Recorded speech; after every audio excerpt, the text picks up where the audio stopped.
মুসলমানরা কাউরে ভয় পায়? মুসলমান কারো কাছে মাথা নত করে? কার কাছে মাথা নত করে? আল্লাহ ছাড়া মুসলমান কাউকে পরোয়া করে না, মাথা নত করে না, কাউকে ভয় পায় না। থাকতে পারে কামান, বিমান, অস্ত্র, ট্যাঙ্ক, বোম, ক্ষেপণাস্ত্র, কিন্তু মুসলমান তার সামনে গিয়ে বলবে আল্লাহু আকবার, আল্লাহ ছাড়া কাউকে পরোয়া করি না। ঠিক কিনা জোরে বলে? আল্লাহ পাক রব্বুল আলামিন জমিনের মধ্যে লক্ষ দিক নবী রাসূল পয়গম্বর পাঠিয়েছেন, লক্ষ দিক আসমানি কিতাব পাঠায় নাই। আসমানি কিতাব মাত্র 104টা। 104 খানা আসমানি কিতাব, আবার 104 জন নবীর উপরেও নাজিল হয় না, মাত্র কয়েকজন নবী। এর মধ্যে ছোট ছোট ছোট ছোট 100 সহিফা, বাকি বড় 4 খানা আসমানি কিতাব। একটা তাওরাত, আর একটা জাবুর, আর একটা ইনজিল, আর একটা পবিত্র মহাগ্রন্থ আল কোরআন। এই 4টা আসমানি কিতাব আবার 4 জন জলিলুল কদর পয়গম্বরের উপরে আল্লাহ নাযিল করেছেন। একজন পয়গম্বর মুসা, আর একজন ঈসা, আর একজন দাউদ, আর একজন মুহাম্মদুর রাসূলুল্লাহ সাল্লাল্লাহু আলাইহি ওয়াসাল্লাম। মুসা নবী বিদায়, তাওরাত বিদায়, দাউদ নবী বিদায়, জাবুর বিদায়, ঈসা নবী বিদায়, ইনজিল বিদায়। আমার নবী বিদায় হলো ১৫০০ বছর আগে। ও বন্ধুরা, মুহাব্বতের নজরে জিব্বা নাড়ায় উঁচু আওয়াজে বলো, আমার নবীর বিদায়ের পর সারা দুনিয়ায় নবীর উপরে নাযিলকৃত মহাগ্রন্থ আল কোরআন আছে না নাই? সব বিদায় হতে পারে, কোরআন বিদায় হবে না কেন? কোরআনের হেফাজতের দায়িত্ব নিয়েছেন আমার আল্লাহ। কোরআন এমন একটা কিতাব, তাকায়া থাকবা, যতক্ষণ তাকাবা ততক্ষণ সওয়াবই হবে। পড়তে পারো না, যারা পারে তাদের কাছে বৈশা বৈশা তেলাওয়াত শুনলেও সওয়াব। তার মানে কতটুকু? তুমি তেলাওয়াত কইরা যা পাইলা, শুই নাও সেই সওয়াব পাইলা। কোরআন অর্থ যাই না পারলেও সওয়াব, না যাই না পড়লেও সওয়াব। নামাজে পড়লে সওয়াব, নামাজের বাহিরে পড়লেও সওয়াব। কোরআন কাঠের উপরে রাখলে কাঠের দাম, কাগজের টুকরা কোরআনে ঢুকাইলে কাগজের টুকরার দাম, জুজদানের মধ্যে ঢুকাইলে জুজদানের দাম। তার মানে কি? কাপড়েই তো কোরআন না, দাম বাড়লো কেন? কাঠেই তো কোরআন না, দাম বাড়লো কেন? কাগজেই তো কোরআন না, কাগজের দাম বাড়লো কেন? শুধুমাত্র কারণ এই জমিনের মধ্যে কোরআন এত দামি হওয়ার কারণে কাগজের দাম বেড়ে যায়। কোরআনের সহবতে কাঠ থাকার কারণে কাঠ দামি হয়ে যায়, রেহাল দামি হয়ে যায়, কাপড় দামি হয়ে যায়। জানতে চাই কুড়িগ্রামের মুসলমান, উঁচু আওয়াজে বলো, যার সিনার মধ্যে কোরআন আছে তাদের সহবতে বসলেও তাদের দাম বাড়ায় দেবে কে? কোরআনের মধ্যে 114টা সূরা, সবচেয়ে বড় সূরার নাম সূরাতুল বাকারা, সবচেয়ে ছোট্ট সূরার নাম সূরাতুল কাউসার। সূরা কাউসারের মধ্যে আল্লাহ পাক কি বয়ান করেছে? যতটুকু সময় পাই এতটুকু সময়ের মধ্যে বলবো। আপনারা একটু মুহাব্বতের দিল লাগাইয়া, অন্তরের কান লাগাইয়া কথাগুলি মুহাব্বত নিয়া, ভালোবাসা নিয়া শোনেন। আল্লাহ পাক রব্বুল আলামিন বলেন, ও পয়গম্বর আরবি সাল্লাল্লাহু আলাইহি ওয়াসাল্লাম, নিশ্চয়ই আমি আল্লাহ আপনাকে হাউজে কাউসার দান করলাম। সুবহানাল্লাহ বলেন। কারণ হাউজে কাউসারের নাম শুনতে শুনতে শুনতে শুনতে অপছন্দ হয়ে গেছে বুঝি? বলে না না, হাউজে কাউসারটা বড় এক নিয়ামত, হাউজে কাউসার অনেক বড় নিয়ামত। এই নিয়ামতটা দরকার আমার কিয়ামতের মাঠে, হাসরের মাঠে। এই দুনিয়ার জমিনে হাউজে কাউসার কামাই করতে হবে, কামাই করার জায়গা। আল্লাহ পাক রব্বুল আলামিন নবীরে বলে, ও পয়গম্বর, আমি আল্লাহ আপনাকে হাউজে কাউসার দান করলাম। ও পর্দার অন্তরালার মা বোনেরা, মাইকের আওয়াজ কানে যায়, অন্তরের কান লাগায় শুধু ঘুমা। কোন দিন হাউজে কাউসার লাগবে। দেখো একটু মনটা নরম হয়নি, দুফোঁটা চোখের পানি ফেলতে পারো কিনা? ও যুবক, ও তরুণ, ও মুরব্বী বাবা, অন্তরের কানটা লাগাইয়া শোনো। হাসরের ময়দানে হাউজে কাউসারটা কত দরকার। এই জমিনের মধ্যে পানি ছাড়া যেমন জীবন বাঁচে না, এজন্যই বিজ্ঞানীরা কয় পানির অপর নাম জীবন। পানি আছে জীবন আছে, পানি নাই জীবনও নাই। চলতে ফিরতে উঠতে বসতে সব সময় পানি দরকার, এজন্যই বিজ্ঞানীরা বলেছেন পানির অপর নাম জীবন। আসুন, আল্লাহর নবীকে আল্লাহ বলে, ও পয়গম্বর, আপনাকে হাউজে কাউসার দান করলাম। নবী আমার ডেকে বলে, মেরাজের রাত্রি আমি যখন জান্নাত জাহান্নাম ভ্রমণ করলাম, নবী ডেকে বলে, জান্নাত দেখা আমার খুশি খুশি লেগেছে। কারণ জান্নাত এত সুন্দর একটা জায়গা, যেখানে ঢোকার পর কোনো মানুষ বলতে পারবে না আরাম নাই, আনন্দ নাই, সুখ নাই। কারণ জান্নাত এমন একটা জায়গা, সালামুন কাওলাম মির রাব্বির রহিম। জান্নাতটা হলো শান্তির জায়গা, আরামের জায়গা, খুব সুন্দর মনোরম পরিবেশ। নবী আমার ডেকে বলে, আমি আল্লাহর কাছে দোয়া করলাম, ও আল্লাহ গো, এত সুন্দর জান্নাত থেকে আমার একটা উম্মতকেও বঞ্চিত করিও না, প্রত্যেকটা উম্মতকে জান্নাত দাও। নবী আমার ডেকে বলে, ওই জান্নাতের মধ্যে আমি একটা হাউস দেখলাম, খুব সুন্দর পরিবেশে। হাউস দেখা আমি জিজ্ঞেস করলাম, জিবরাইল, এত সুন্দর জান্নাতের মধ্যে এত সুন্দর হাউসটা এত সুন্দর ভাবে সাজাইছে কেন আল্লাহ? জিবরাইল বলে, পয়গম্বর, এত সুন্দর হাউসটা আল্লাহ পাক আপনাকে দান করেছেন, এটাই হলো আপনাকে দেওয়া হাউজে কাউসার। নবী ডেকে বলেন, আমি দেখলাম হাউজে কাউসারটার রং কালার দুধের চেয়েও সাদা। সুবহানাল্লাহ বলুন, আরো জোরে বলেন, জোরে বলেন। দুধের চেয়ে সাদা, এর ঘ্রাণ মিশক আম্বরের চেয়েও বেশি। আর হাউজে কাউসার এক পেয়ালা যদি কোন উম্মতকে আমি নবী পান করায় দেই, মান শারিবা মিনহা লা ইয়াযমাউ আবাদা, ওই উম্মতের 50,000 বছরের মধ্যে হাসরের জমিনে পানি পিপাসাই লাগবে না। এই হাউজে কাউসারটা নবী বলেন হাসরের ময়দানে কিয়ামতের মাঠে দরকার। কারণ ওই মাঠে পানি নাই, চাপকল নাই, ঢিপকল নাই, সাপ্লাইয়ের পানিও নাই। ওই ময়দানে হাউজে কাউসারটা বড় প্রয়োজন হবে। ওই ময়দানে গাছের ছায়া নাই, ছাতার ব্যবস্থাও নাই। ওই ময়দানে মাথায় হেলমেটও নাই, পায়ে খড়মও নাই, গায়ের মধ্যে পোশাকও নাই। নবী আমার ডেকে বলে, উম্মতের দল, কালান নবী সাল্লাল্লাহু আলাইহি ওয়াসাল্লাম, ইন্নাকুম মাহশুরুনা ইয়াওমাল কিয়ামা হুফাতান উরাতান গুরুলা। হাসরের ময়দানে সব মানুষগুলি ল্যাংটা, উলঙ্গ, খালি পায়ে, খাতনাহীন অবস্থায় হাসরের ময়দানে দাঁড়াবে। দুই পায়ের তালুর নিচে যতটুকু মাটি, এতটুকু মাটির উপরে। ডানেও ফিরতে পারবে না, বামেও ফিরতে পারবে না। হাসরের ময়দানের মানুষগুলির মাথাটা, চেহারাটা উপরের দিকে উঠে যাবে।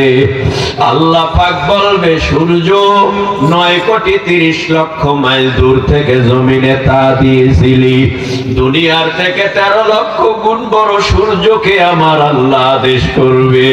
সূর্য আর 9,30,00,000 মাইল দূরে না। আমি আল্লাহ বড় এখন গোসা, আমি আল্লাহর বড় রাগ। আমি আল্লাহ অর্ডার করলাম, হাসুরবাসীর মাথার উপরে সূর্য তুই চলে যা। হাসুরবাসীর মাথার উপরে সূর্য চলে আসবে। আল্লাহ বলবে, তোর ভিতরে যত জমিনে ছেড়ে দাও। আল্লাহর অর্ডারে সূর্যের পাওয়ারে হাসরের জমিনটা পুরিয়ে তামা।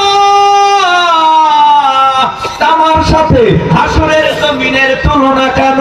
লোহার সাথে হলো না কেন? পিতলের সাথে কেন করলেন না? তামার সাথে হাসরের ময়দানের তুলনা করলেন কেন? মুহাদ্দিসিন একরামরা বলেন তামা এমন একটা পদার্থ আর ধাতু, এক পাশে আগুন লাগলে অটোমেটিক অপর পাশ গরম হয়ে যায়। হাসরের ময়দানে সূর্যের গরমে মাটির জমিটা পুড়িয়া তামা। আর হাসরের মাঠে মানুষের কত নিকটে সূর্য চলে আসবে। আল্লাহ পাক রব্বুল আলামিনের নবী বলে মাথার নিকটে।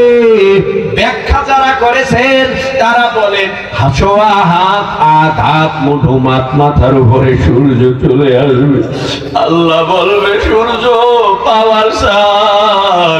আল্লাহর অর্ডারে সূর্য এমন জোরে পাওয়ার দিবে হাসরবাসীর মাথার তালুগুলো টাস টাস করে ফেটে মগজগুলি উতলায়া পড়বে। জিহ্বাটা নাভি পর্যন্ত পানির পিপাসায় ঝুলবে। ডানে বাবা মা ভাই বোন আপনজন, কিয়ামতের ময়দানে মানুষের অভাব নাই।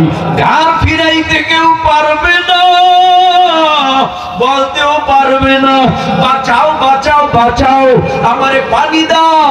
কলিজা ফাইটা যায়, পানির পিপাসায় কলিজা শুকিয়ে গেছে, পানির ব্যবস্থা করে দাও।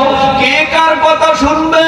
চেহারাটা উপরের দিকে, হাসরবাসী সবাই লেংটা খালি পায়। ওই ময়দানে সমস্ত নবী রাসূল পয়গম্বর সমস্ত নবীর উম্মতিরা, ওই ময়দানের হালাত এত ভয়ানক হবে, কঠিন হবে। এ যুবক, এ পর্দার আড়ালের মাগো, কেমন হবে হালাত? আরো ভালো ভয়ানক বয়ান শুনে নাও। আল্লাহ পাক রব্বুল আলামিন বলে ইয়া আইয়ুহান নাস ইত্তাকু রাব্বাকুম ইন্না যালযালাতাস সাআতি শাইউন আযীম ইয়াওমা তারাউনাহা তাযহালু কুল্লু মুরদিআতিন আম্মা আরদাত ওয়া তাযউ কুল্লু যাতি হামলিন হামলাহা ওয়া তারান নাসা সুকারা ওয়া মা হুম বিসুকারা ওয়ালাকিন্না আযাবাল্লাহি শাদীদ।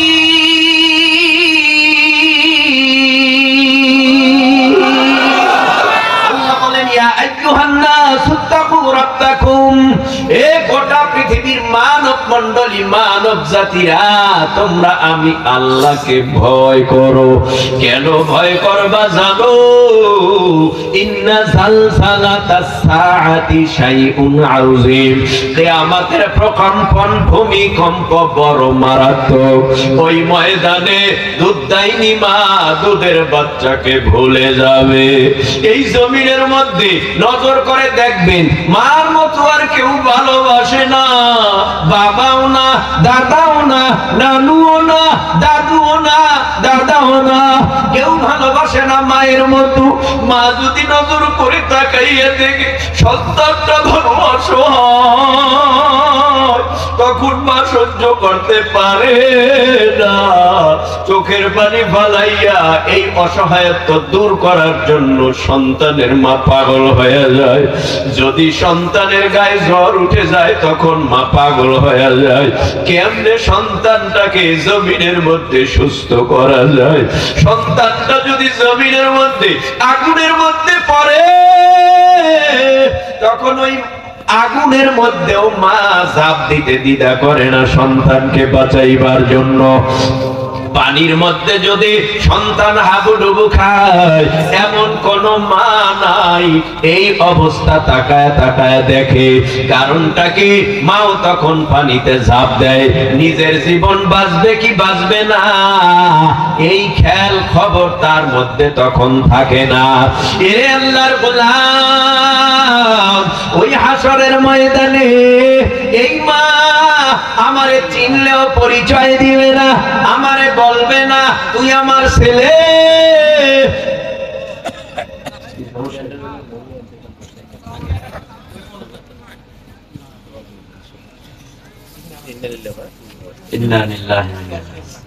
মহিলা প্যান্ডেলে এক মা ইন্তেকাল করেছেন। আল্লাহ তার কবর জান্নাতের বাগান বানায় দিয়ে তার জীবনের সব গুনাহ মাফ করে দিয়ে। ভাইরা আমার, এজন্য সাবধানতা অবলম্বন করতে হবে। আমার পাপ আমার মা নেবে না, ভাই নেবে না, বোন নেবে না। আমার পাপ আমার পীর নেবে না, আমার পাপ আমার নেতা নেবে না, নেত্রী নেবে না। দল কি সমস্যা কি?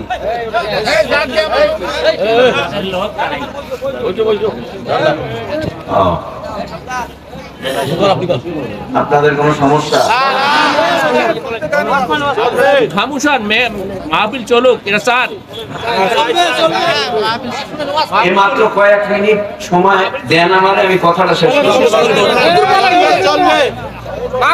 আমি ভিন্ন মেজাজের বক্তা, আমার মেজাজ টেজাজ ঠিক থাকে না, ওয়াজের মধ্যে উল্টো পাল্টা দেখতে পারি না।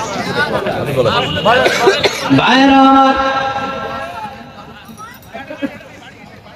আমার পাপ আমার কাঁধে। আমার মা নেবে না, বাবা নেবে না, ভাই নেবে না, পীর নেবে না, বন্ধু নেবে না, নেতা নেবে না, নেত্রী নেবে না। আমার পাপ আমার কাঁধেই আমার আল্লাহ চাপায় দিবে। আল্লাহ পাক রব্বুল আলামিন বলে, মালি হাযাল কিতাবি লা ইউগাদিরু সাগীরাতান ওয়ালা কাবীরাতান ইল্লা আহসাহা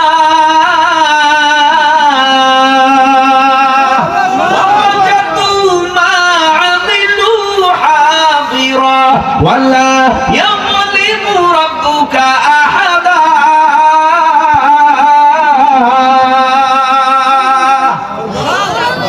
ওদিকে মানুষ ইন্তেকাল করেছেন, ওখানে গেলে সমাধান হবে সবাই? মহিলা মারা গেছে, ওখানে পুরুষ যাবে কেন? মহিলা বাড়িতে মারা গেছে, এখানে নয়। বাড়িতে মারা গেছে, বাড়িতে মারা গেছে, সেটা জানাইছে দৌড়াইয়া আইয়া যে এখানে প্যান্ডেলে মারা গেছে। কথা বুঝছেন? আপনারা কি বিরক্ত হইতেছেন? হইলে আর কি করার আছে, দূর থেকে আসি, আমার আবার চলে যেতে হবে। সময়ের গুরুত্ব যারা দিতে জানেন না তারা জীবনে অনেক ফস্তাইতেছেন। সময়ের গুরুত্ব যারা দিতে জানেন না তারা ফস্তাইছেন, ফস্তাইবেন।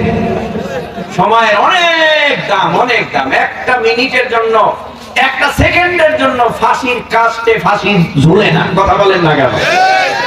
ভাইরা আমার, মালি হাযাল কিতাব, এটা এমন একটা আমলনামা, লা ইউগাদিরু সাগীরাতান ওয়ালা কাবীরা, ছোট গুনাহ বড় গুনাহ, ছোট পাপ বড় পাপ আমলনামায় জমা হয়, লেখা হয়। সব লিপিবদ্ধ হইতেছে, সব লিপিবদ্ধ হয়। এমন একটা আমলনামা, এই যে মা মারা গেল, এই মার হায়াত কতটুকু ছিল আল্লাহ জানেন, আর তার আপন লোকেরা জানে। ও পর্দার আড়ালের মা গো, এলান তো হবেই হবে, তোমার নামেও হবে।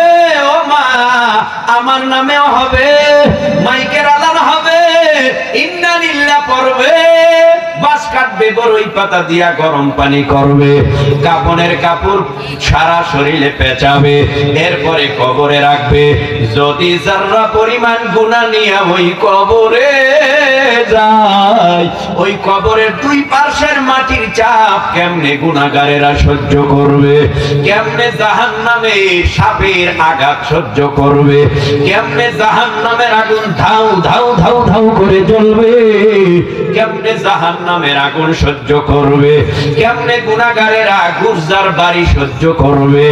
কারণ কি, ওই কবরে নেককার হয়ে না গেলে বড় মুসিবত। আমি যেই বয়ান করতেছিলাম, আমার পাপ আমার কাঁধে, আমার মার কাঁধে যাবে না। কিয়ামতের ময়দানে যার যার পাপ সে নিয়ে উঠবে, আল্লাহ বিচার করবে বড় শক্ত।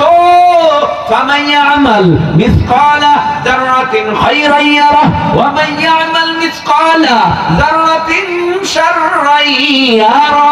ফাআম্মা মান সাকুলাত মাওয়াজিনুহু ফাহুয়া ফি ঈশাতির রাদিয়া ওয়া আম্মা মান খাফফাত মাওয়াজিনুহু ফাউম্মুহু হাওয়িয়া। কারণটা কি? আমার আল্লাহ বিচার করবে সূক্ষ্মভাবে। তোমার আমলনামায় যেই পাপ, এই পাপ তোমার আমলনামায় থাকবে, আমার আমলনামার পাপ আমার আমলনামায় থাকবে। আল্লাহ কাউকে বলবে না খুশি হইয়া বিচারের আগে, এই যাও যাও যাও, তোমার হিসাব নাই, জান্নাতে যাও। আলাদা কথা, আল্লাহর কুদরতি নজর যার উপরে পড়ে যাবে সে জান্নাতের মেহমান হয়ে যাবে, হিসাব লাগবে না। কিন্তু হিসাব ছাড়া তো কোনো মানুষ আল্লাহর আদালত থেকে পার পাবে না। আল্লাহ যারে খুশি হইয়া মাফ করবে আলাদা কথা, এছাড়া সকলের হিসাব লাগবে। কিন্তু আল্লাহ কাউকে হিসাবের আগে বলবে না জান্নাতে যাও, অথবা কারো উপরে জুলুম কইরা বলবে না জাহান্নামে যাও। তাহলে আল্লাহ পাক বিচারটা কেমনে করবে? আল্লাহ পাক এক আয়াতে জানায় দেয়, আল্লাহ তাজিরু ওয়াজিরাতু ওয়াজরা উখরা।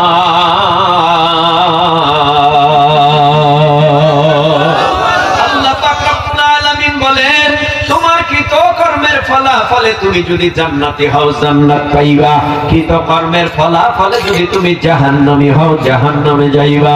তোমার কৃতকর্মের ফলাফল মিজানের পাল্লায় ওজন দেওয়ার পর যদি তোমার নেকের পাল্লা ভারী হয়, আল্লাহ বলবে ইনতালিকু বিআবদি ইলাল জান্নাহ। ও ফেরেশতারা, আমার বান্দার হাতের মধ্যে বান্দাকে ইস্তেকবাল দিয়া জান্নাতের মেহমান বানায় দাও।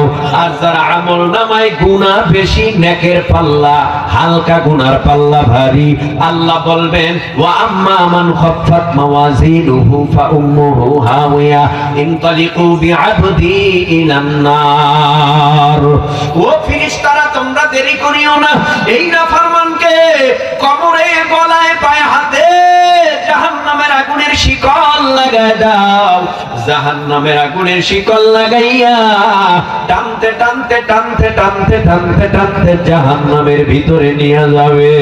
ও আল্লাহর গোলাম, ওই হাসরের ময়দানে আমার আপনার সকলের হাউজে কাউসারটা বড় দরকার। ওই ময়দানে চাপকল নাই, ঢিপকল নাই, সাপ্লাই পানিও নাই, বৃষ্টির পানিও নাই, কলিজা শুকায় যাবে।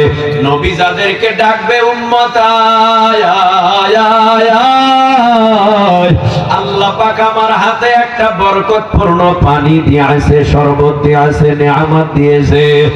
আয় এক পেয়ালা, এক গ্লাস পানি পান করে যা। যে উম্মত নবীর কাছে আইসা এক পেয়ালা জান্নাতের শরবত খাবে, তো হাউজে কাউসারের শরবত এক পেয়ালা পান করার পর তার আর পানির পিপাসা লাগবে না। আর একদল উম্মত নবীর দিকে আসবে, হঠাৎ ফেরেশতারা বাধা দিয়া দেয়াল লাগায় দিবে, সামনে আগাবি না, তুই কপাল পোড়া, তুই কপাল পোড়া, তুই কপাল পোড়া, সামনে আগাবি না। কেন সামনে আগাবি না? নবীর বিদায়ের পর নবীর রেখে যাওয়া সুন্নাতকে অবমাননা করেছো, নবীর সুন্নাতটারে তুমি বেদাত বানায়া পালন করেছো, নবী যা করে নাই তা করেছো, এই জমিনের মধ্যে তুমি ফিতনা ছড়াইছো। তুমি নবীর উম্মত দাবি করলেও তুমি এই নবীর কাতারে যেতে পারবা না। যখন আওয়াজ দিবে, এই আওয়াজটা নবীর কানে যাবে, নবী আমাদেরকে বাধা দেয়, আসতে দেয় না। আল্লাহর নবী তখন পাগল হয়ে যাবে, উম্মত দরদি নবী দেয়ালের কাছে আইসা বলবে, ও ফেরেশতারা তোমরা বাধা দাও কেন? ও নবী গো, এরা দাবি করে আপনার উম্মত, কিন্তু আসলে এরা আপনার উম্মত না। এরা আপনার বিদায়ের পর আপনার দিনকে কমাইছে, বাড়াইছে, দিন নিয়ে ষড়যন্ত্র করেছে, ইসলাম নিয়ে জমিনের মধ্যে ফিতনা ছড়াইছে, আপনার সুন্নাত নিয়ে আকাম করেছে, সুন্নাত পালন করে নাই, বিদআত করেছে। ও পয়গম্বর, এরা আপনার উম্মত দাবি করে। নবী আমার কলিজার মধ্যে কষ্ট পাবে, ব্যথা পাবে। আমার নবী দুঃখের স্বরে আওয়াজ দিয়া বলবে, সহকান সহকান সহকান লিমান গায়্যারা বাদি দুরহা। তোরা আমার উম্মত না। যখন নবী সহকানের কাতারে তারায় দেবে, তারাও জাহান্নামী হয়ে যাবে। ওই ময়দানে কি হালাত হবে শোনো ভাই। ওই ময়দানে সমস্ত মানুষগুলি দুধদাইনী মা দুধের বাচ্চা ভুলে যাবে, গর্ভদাইনীদের গর্ভগুলি টাস টাস করে খালাস হয়ে যাবে। ওই ময়দানে বোঝা যাবে সবাইকে মাতাল পাগল। আসলে কেউ মাতালও না, কেউ পাগলও না। আল্লাহর ভয়ে সবাই দিশে হারা হয়ে যাবে। যত কথা শুনাইতেছি সব কোরআন দিয়া হাদিস দিয়া শুনাই। বাবার গল্প বলি না। এ যুবক, তুমিও মরবা, আমিও মরব। তোমার মরণ আমার মরণ কেমন হবে আল্লাহ ছাড়া কেউ জানে না। একটু চিন্তা ভাবনা কইরা মরে যুবক। আর নামাজ ছাড়িস না, রোজা ছাড়িস না, দাড়ি কাটিস না। নবীর সুন্নাতের উপরে আমল করো, নবীকে বন্ধু বানায় নাও। আল্লাহর হুকুম 5 ওয়াক্ত নামাজ পড়ো। এরকম ওয়াজ মাহফিল প্রতি বছর দিলেই হবে না। প্রতি বছর ওয়াজের পাশাপাশি 5 ওয়াক্ত নামাজ পড়তে হবে, নবীর সুন্নাতের উপরে আমল করতে হবে। তাহলে হবে এই ওয়াজের সার্থকতা। আর যদি প্রতি বছর ওয়াজ দাও, আগে দাড়ি কাটতা এখনো কাটবা, তোমাদের উপর থেকে সমাজবাসীর অনীহা চলে আসবে। সবাই বলবে ওয়াজ দেয়, নিজেরাই আমল করে না। কষ্ট হইতেছে ভাইরা আমার। কিয়ামতের ময়দান, এখানে আনুষঙ্গিক একটু কথা বলবো কি? হ্যাঁ, আনুষঙ্গিক একটু কথা বলি। সেটা হচ্ছে, এ জমিনের মধ্যে তো সবাই ভালো হইতেছে, কেউ খারাপ থাকতে চায়? কথা বলে না। এ দুনিয়ার জমিনে সবাই ভালো হইতে চায়, কেউ খারাপ থাকতে চায় না। আবার কিছু সোহবাত পাইলে ভালো খারাপ হয়, আবার কিছু কিছু সোহবাত পাইলে খারাপও ভালো হয়। আছে না নাই? এ জমিনের মধ্যে আপনারা জানেন, টুঙ্গির ময়দানে একটা ইজতেমা হয়নি, তাবলীগ জামাত। এখানে আলেম ওলামাদের মজমায় যাইয়া বহু খারাপ মানুষ ভালো হয়েছে, এরকম প্রমাণ আপনাদের কুড়িগ্রামে 2-4 জন আছে না নাই? আবার চরমনাইয়ের একটা ময়দান, ওই ময়দানে যাওয়ার পর খারাপ মানুষ ভালো হয়েছে, এরকম 1000 প্রমাণ আছে না নাই? চরমনাই গেল খারাপ মানুষ ভালো, ওয়াজের মাহফিলে বসলেও খারাপ মানুষ ভালো, মসজিদে বারবার যাতায়াত করলেও খারাপ মানুষ ভালো, মক্কা মদিনা যাতায়াত বারবার করলেও খারাপ মানুষ ভালো। তার মানে ভালোর সোহবতে যদি একবার ঢুকতে পারো, ওই ব্যক্তি আর খারাপ থাকবে না, ওই ব্যক্তিও ভালো হয়ে যাবে।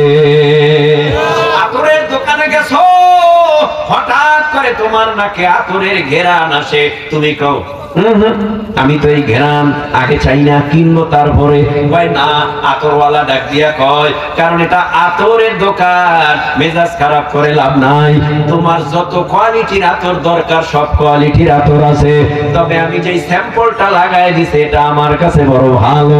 আতরওয়ালা কয় তোমার দোকানের আতর আমি কিনবো না।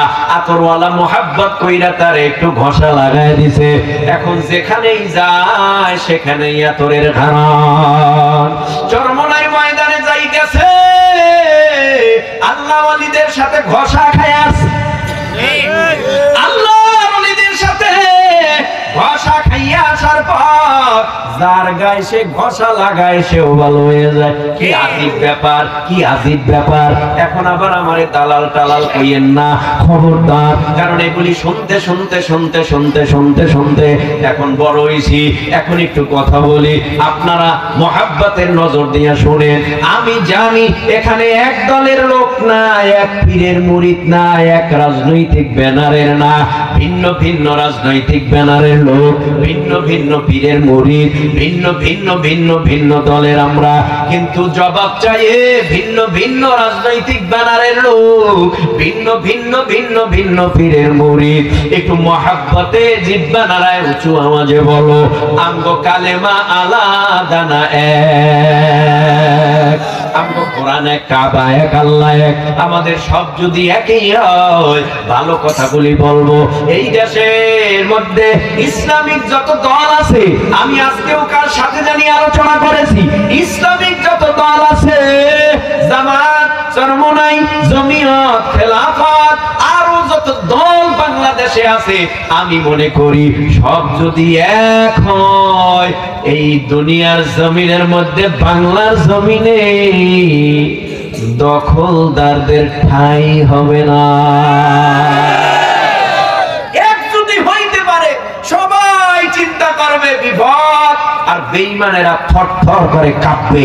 টুপিওয়ালা, দাড়িওয়ালা, জুব্বাওয়ালা মুসলমানের নবীকে উল্টা পাল্টা কথা বলার আগে হিসাব করবে 100 বার। ঠিক কিনা করে বলে? রাগ করতেছেন না? কোন রাগ করবেন না। সবাই চায়, সব গোটা দুনিয়ার জাতি, বাংলাদেশের জাতিরা তাকায় রয়েছে, সব ঐক্য হোক, সব ঐক্য হোক, সব এক হোক। হুজুররা যদি এক হইতো তাহলে এই দেশের মধ্যে এত কুকর্ম কর্ম হইতো না। কথা বলেন ঠিক কিনা? সব ঠিক হয়ে যাবে, আশাবাদী আমরা। এটা তো সবাই মিলে আশাই করতে পারি।